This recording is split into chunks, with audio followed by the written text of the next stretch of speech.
Snow lashed against the reinforced glass of O'Hare Airport, but inside the first-class cabin of Vista Airways, the silence was heavy with unwritten rules.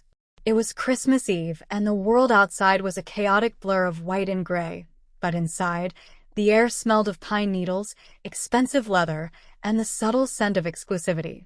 Soft jazz played from hidden speakers, designed to soothe the nerves of the wealthy travelers escaping the Chicago winter for the sun-drenched beaches of Miami. Into this sanctuary of silence walked Leo. He was 12 years old, small for his age, drowning in an oversized charcoal gray hoodie that fell past his hips. A pair of large, noise-canceling headphones rested around his neck, and in his hands, he clutched a Nintendo Switch as if it were a lifeline. To the casual observer, he looked like a child who had wandered away from a school field trip. To the trained eye of the first-class staff, however, he was a disruption. Leo adjusted his backpack, his dark eyes scanning the row numbers with the quiet confidence of someone who had memorized the layout. He didn't look at the floor. He didn't look nervous. He walked straight to row 1, seat A, the most coveted spot on the plane. With a soft sigh of relief, he climbed into the massive leather recliner, his small sneakers barely touching the plush carpet. He placed his game console on the side table, right next to a crystal glass that was waiting for champagne, and pulled his hood up, ready to disappear into his own world until he saw his dad. Sarah, the head flight attendant, froze in the galley. She had been adjusting a poinsettia arrangement, ensuring every leaf was perfect, when she saw the gray hoodie marring the pristine aesthetic of her cabin. Her eyes narrowed. She had worked this route for 10 years. She knew the passengers, CEOs, celebrities, old money. She did not know children in oversized hoodies who boarded alone. She straightened her uniform, smoothed her hair, and marched down the aisle. Her heels clicked on the floor with a rhythm that screamed authority. She stopped right beside seat 1A, casting a shadow over the boy. "Sweetie," she said, her voice pitched high in that artificial tone adults use when they are pretending to be kind but are actually annoyed. "You seem to be a little lost. The unaccompanied minor section is in the back. Row 30. Leo didn't jump. He didn't apologize. He simply slid his headphones down to his shoulders and looked up at her. His face was calm, unbothered by her looming presence. "No, ma'am," he said, his voice polite but steady. "This is my seat. 1A. Sarah's smile faltered, the corners of her mouth twitching. She glanced around the cabin to see if anyone was watching. "Honey, seat 1A is a full-fare first-class ticket. It's reserved for our VIPs. She reached out, intending to guide him up by the elbow, her patience thinning. "We have a full flight today, and I have actual passengers boarding any minute. You need to go back to your assigned seat before you hold up the line." Leo pulled his phone from his pocket, tapping the screen to bring up a QR code. "My dad booked it. It's right here." Sarah didn't even look at the screen. She laughed, a short, sharp sound that held no humor. "I'm sure your dad is very nice, but computers make mistakes, and I don't have time to play games." Her voice dropped an octave, losing the sweet facade entirely. "Not today." The cabin had gone dead silent. The soft jazz seemed to stop. Leo looked at her, blinking slowly, realizing for the first time that showing her the ticket wouldn't matter. She had already decided who he was based on his hoodie and his skin, not his ticket. Across the aisle, a wealthy passenger leaned in, her voice sharp with impatience. "Move him. I don't wait for children." The command hung in the air, transforming judgment into action as the cabin watched the scene unfold. Mrs. Clara, the woman who had spoken, adjusted her cashmere coat with an air of practiced entitlement. She was draped in diamonds that caught the harsh LED reading lights, sparkling with a cold brilliance that matched her eyes. She didn't look at Leo directly, she looked through him, as if he were a smudge on a pristine window that the cleaning crew had missed. "I paid a fortune for peace and quiet, not to babysit," Mrs. Clara announced to the cabin at large, her voice dripping with disdain. She gestured vaguely at Leo's oversized hoodie. "And certainly not to sit next to someone who looks like he sneaked in from the street. I need that seat for my bags. Remove him, or I will be filing a formal complaint with corporate before we even take off." Sarah nodded frantically, her face pale with the terrifying prospect of upsetting a platinum member. She turned back to Leo, her previous mask of politeness completely gone. The air in the cabin grew thick, suffocating the earlier warmth of the holiday season. Outside, the snow turned into a misty blur, isolating the plane in a gray void. But inside, the heat was rising. "You heard the lady," Sarah snapped, her patience snapping like a dry twig. "We're asking you one last time. Grab your things and move to the back. You are delaying boarding for people who actually paid to be here." Leo didn't move. He sat deeper into the leather seat, his small hands gripping the armrests, not out of fear, but out of a resolve that seemed too heavy for his 12-year-old shoulders. "I'm not delaying anything," he said, his voice quiet but clear. "Just check the manifest. My name is on the list." Leo. Seat 1A.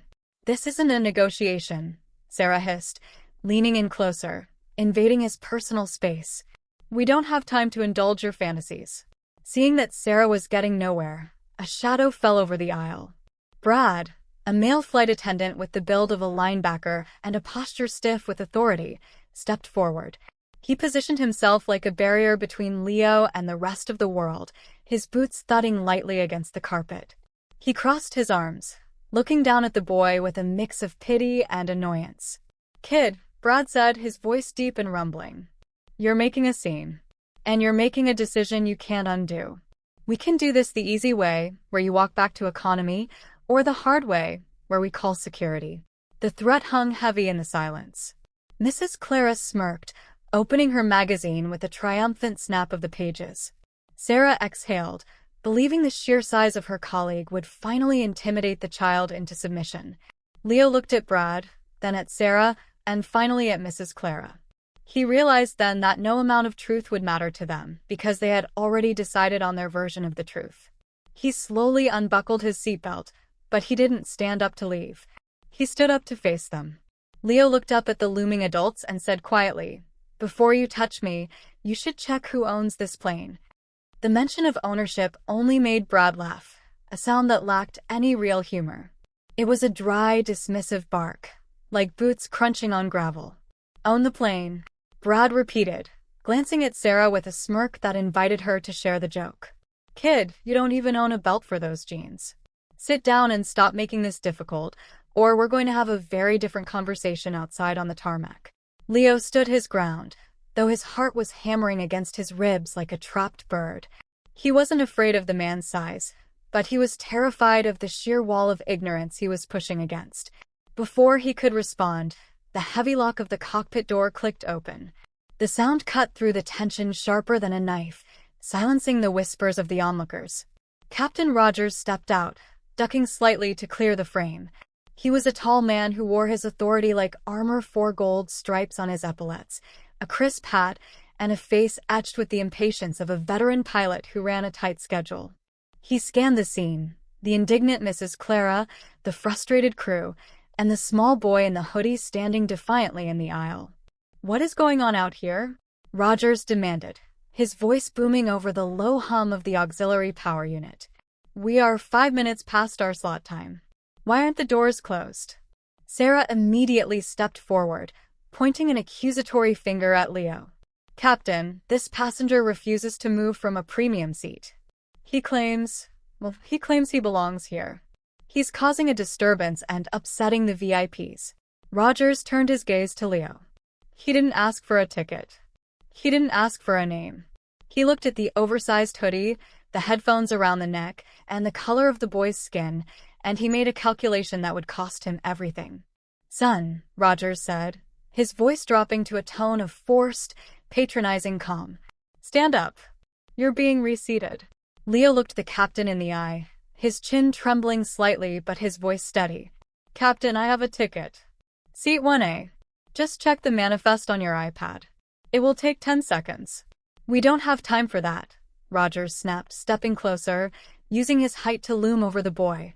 "Passengers like you always have an excuse. You think because it's Christmas you can pull a stunt? Not on my aircraft." The sentence hung there, heavy with implication. "Passengers like you." The meaning was clear to everyone in the cabin. Mrs. Clara smirked triumphantly, smoothing her coat. Brad folded his arms, nodding in agreement. They had won. The ultimate authority had spoken. Rogers reached for the radio clipped to his shoulder, his thumb hovering over the transmit button. "I'm calling airport security to have you dragged off for trespassing and disorderly conduct. This is your last chance to walk away." The cabin held its breath. They expected the boy to cry, to run, to beg. But Leo didn't walk to the back. He didn't surrender. With a steady hand, he reached into his pocket. Leo pulled out a sleek, black satellite phone and said, "Captain, ask yourself one thing. Are you certain you know who I am?" The cockpit door was open, but the real authority wasn't coming from the captain, it was coming from the small, encrypted device in the boy's hand. Captain Rogers stared at the sleek black phone, his lip curling in a mix of amusement and irritation. He had expected the boy to pull out a toy, a game, or maybe call his mother to cry. He did not expect a military-grade satellite phone that operated independently of the aircraft's comm system. "Put that toy away, son," Rogers warned, his hand moving towards the radio to summon the police. "I'm done playing games. You have 5 seconds before I—" "Dad." Leo's voice cut through the captain's threat. It wasn't loud, but it was crystal clear in the hushed cabin. He wasn't speaking to the room. He was speaking into the device with a calm, professional tone that sounded jarring coming from a 12-year-old in a hoodie. "It's Leo. Protocol Sigma 7. Authorization code, King Alpha 01. Rogers froze. His hand hovered inches from his radio. The code sounded nonsensical to the passengers, but to a pilot, the structure of it sounded terrifyingly like an override command. Before he could demand an explanation, Leo spoke again, his eyes locked on the captain's.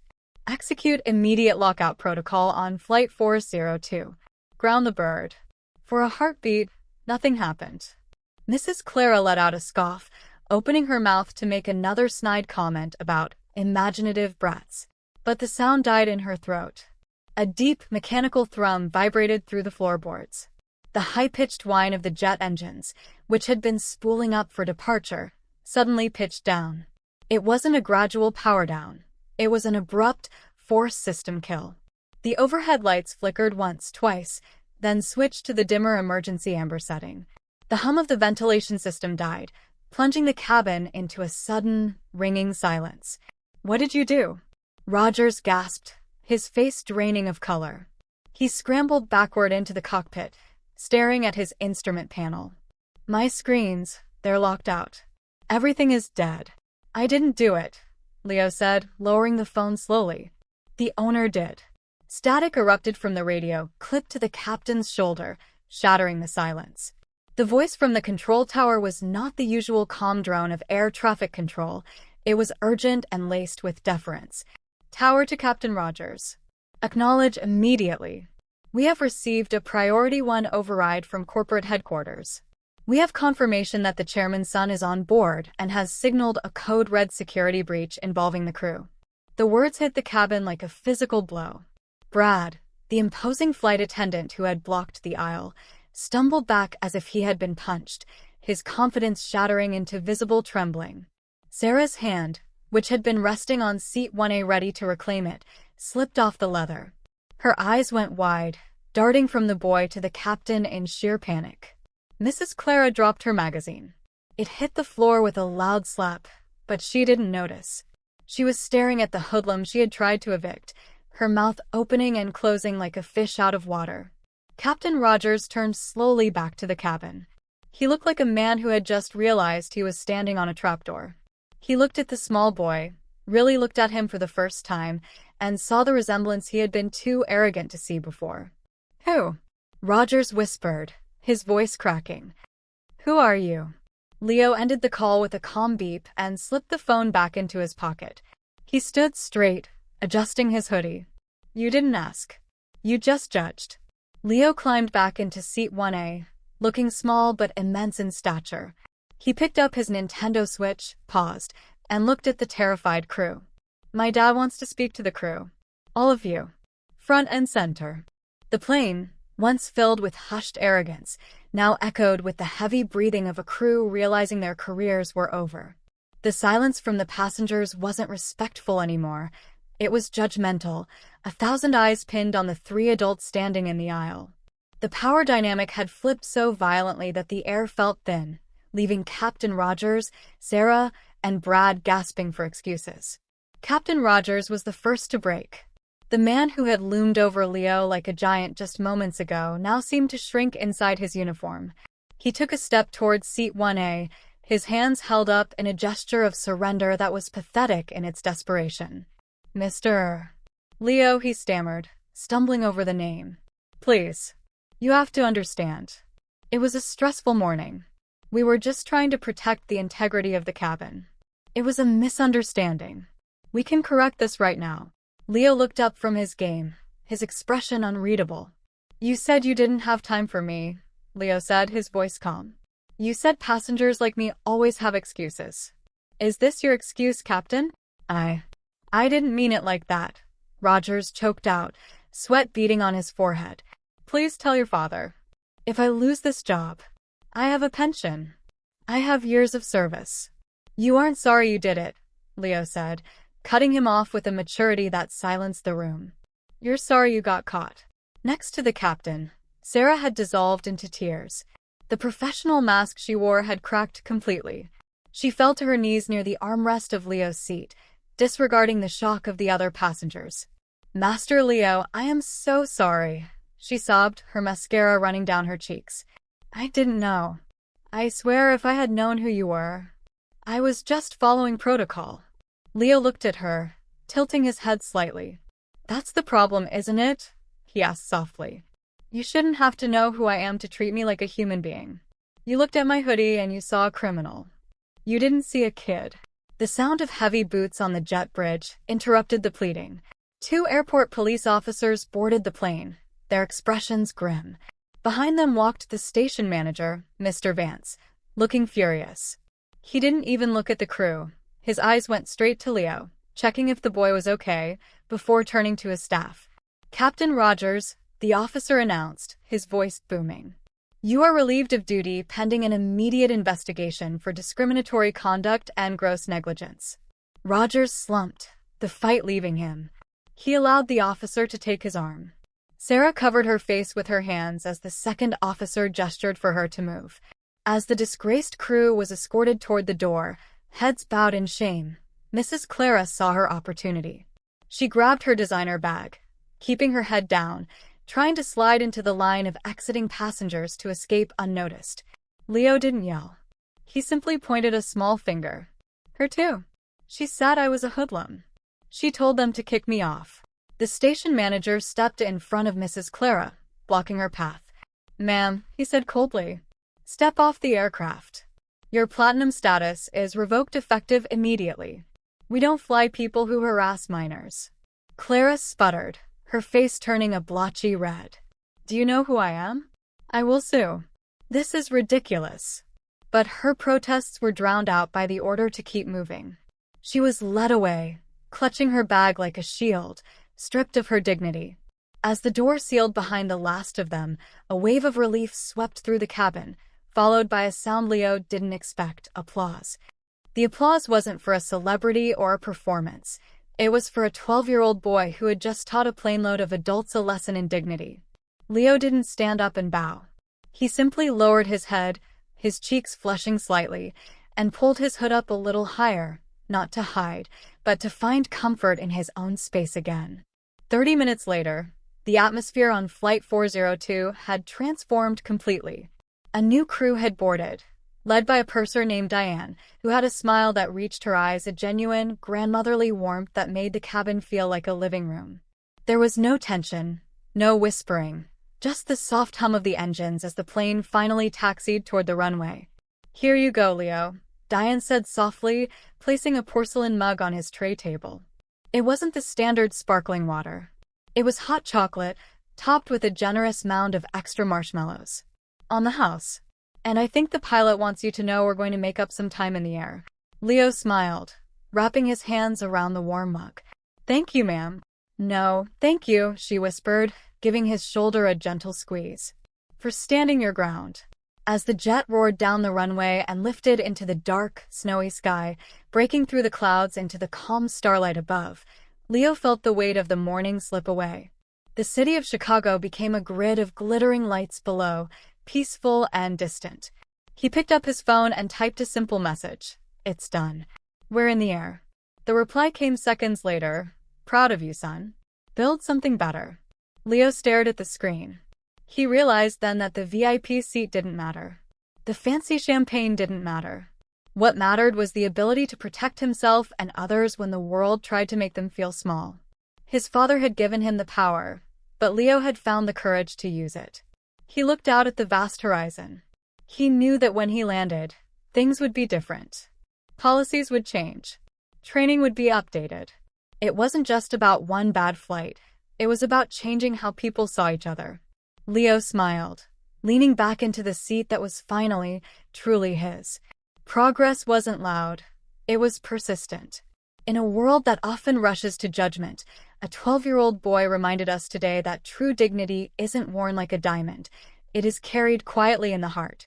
When we choose to look with our souls instead of our eyes, we open the door to a kindness that no status can buy. If this story touched you, please share it to spread the warmth, and remember, respect is the only currency that truly matters.